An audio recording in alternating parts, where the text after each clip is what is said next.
and that was deliberate. He sabotaged it so that the nuclear weapons labs could get cold fusion for free. And David yes?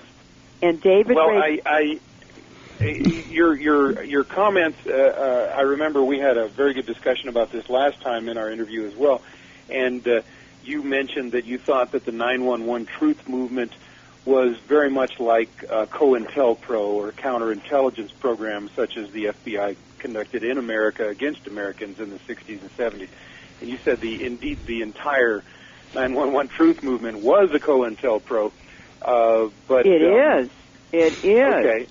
But then I think, and my notes aren't very clear on this, you've said that you think Dr. Stephen Jones, who is a physics professor and came into the 911 debate kind of with a big splash in 2005, all of a sudden he was the new expert, but you now say he's basically a Department of Energy liar, which it makes sense to me. Could you tell me, I hate to gossip, but which of the 911 researchers, and I think you also said that David Ray Griffin was a member of the Club of Rome? He's a member of the Club of Rome or affiliated with it, but his handler is Richard Falk, who is a genocide...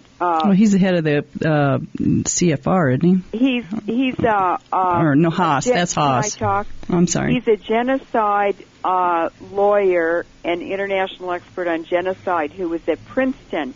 He retired and he moved to UC Santa Barbara. He's on the staff there now. David Ray Griffin told me personally when he asked me to write a chapter for his new book, he said, I moved to Santa Barbara so that I could live a mile from Richard Falk. He helped me write my books. I never could have written them without his help. And I said, I absolutely hate his guts because he's a member of the Council on Foreign Relations. He infiltrated the International Criminal Tribunal for Iraq, and I was never invited to it again after the organizing meeting. And he attended the Bilderberg meeting a year or two ago, which was held in Istanbul. So Richard Falk is deep, deep CIA, and so is David Ray Griffin.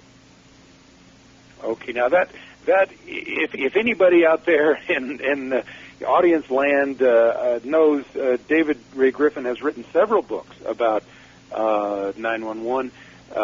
One, the first being the new Pearl Harbor, the second being very critical of the 911 Commission, and he himself is emeritus professor of comparative religions at the Claremont colleges, and you know, he's just the ultimate grandfatherly figure. They're both that way. Stephen Jones. Stephen Jones and is a Mormon, and the Mormons are overrepresented at the nuclear weapons labs. That's a very well-known fact. In fact, there are 3 Mormon churches in Livermore, and it's a little tiny cow town with a bunch of physicists in it. And they are both, it's very interesting, they have very similar personalities. They're very passive-aggressive, kind of mousy men who look very grandfatherly. And they are very polite, and they present their information very well. And it's in a palpable way that's very acceptable to the American public, which is not really very well educated and also kind of short on critical thinking. Now, I agree totally, by the way. Yeah, thank you. And what's really interesting is 9/11 is the American issue of greatest interest to people all around the world. There's nothing that people around the world are more interested in than the 9/11 issue. And I thought that Jim Fetzer's conference in Madison was a really, really very groundbreaking conference, and Judy Wood's talk was the best one. I totally agree with you. And Albert Weber also gave an excellent talk. And he's terrific. Yeah, tremendous. It was you know, he just broke the case as far as I'm concerned in terms of well, that the conference broke the case in the sense that Judy Wood gave us the how, and Albert Weber gave us the who and the yes, why. That's right. And so, you know, I think that if everyone were to get that DVD and watch it, we'd have a real quick change of public opinion on this. And people can get that 9/11 conference video by going to Scholars for Truth. Go to the what's his name? Oh, Jim Fetzer website for Scholars for Truth, and 911scholars.org. And they can order the DVD there. It's really good. It's 3 days of talks. Yeah. Now let me ask you about. So obviously you think Fetzer and Wood are very sincere researchers. Yes, I do. And let me ask you what you think about Richard Gage, the newcomer who is now giving talks around the country. In fact, there's going to be a conference in June that's being organized around him, and he's heading up this Architects and Engineers for 911 Truth. Are you familiar with his work? Actually, Alfred Weber has told me about him. I've never heard his talk or anything. Okay. I really just pursue the science, and I went to a 9/11 Truth Conference in July of 2005, which was held at American University in Washington, D.C., and Cynthia McKinney held a hearing on 9/11 in Congress just the day before that conference started, and I have never seen so much COINTELPRO going on in one event. It was incredible. They had no agenda. They had no program. They had nothing for people to go to I don't know, there are hundreds of buildings on that campus. Nobody knew where to go for any of the talks. And then the organizers deliberately went to the buildings where the talks were being held, and they mixed up all of the labels for the buildings and the talks so that you thought you were going into the talk that was posted on the front door of the building, and you went in and it was a completely different talk. They sabotaged their own conference. It was completely deliberate, and I have never seen such nutty behavior. I have never seen such stupid COINTELPRO in my life, but it sure screwed up that conference. Well, could you, before we leave this topic, would you venture to say which individuals in the movement we should not be listening to because of their being compromised in this way?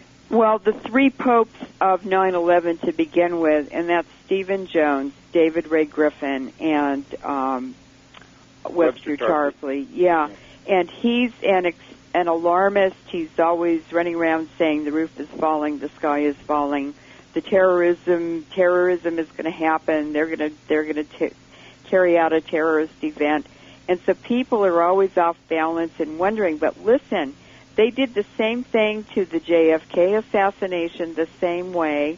They did the same thing to the Malcolm X and Martin Luther King and Robert Kennedy assassinations. They do it the same way every time because it works.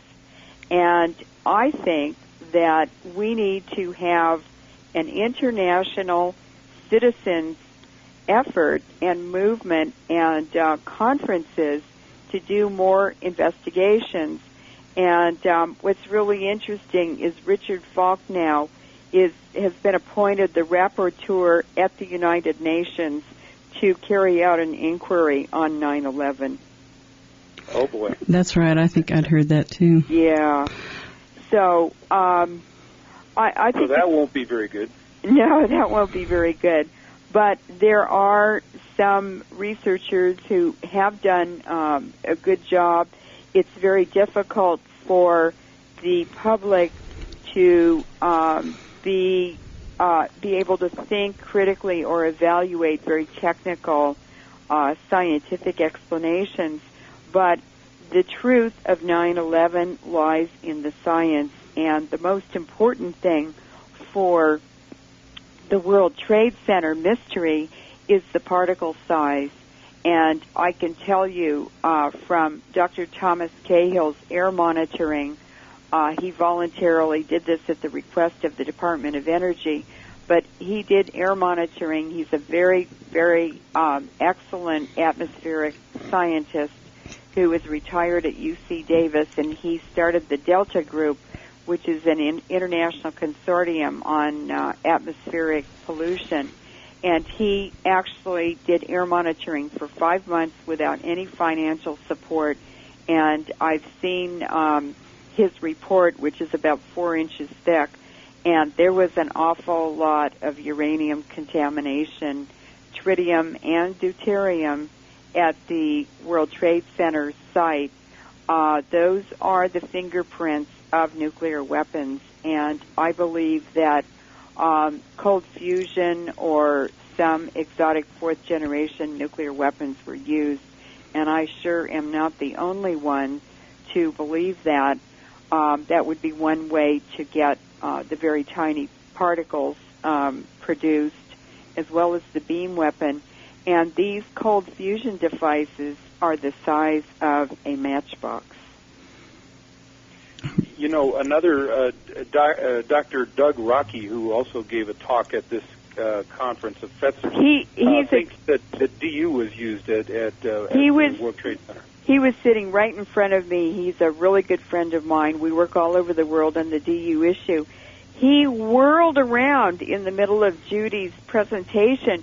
He said, "My God, Leuren, I have never seen these photos before.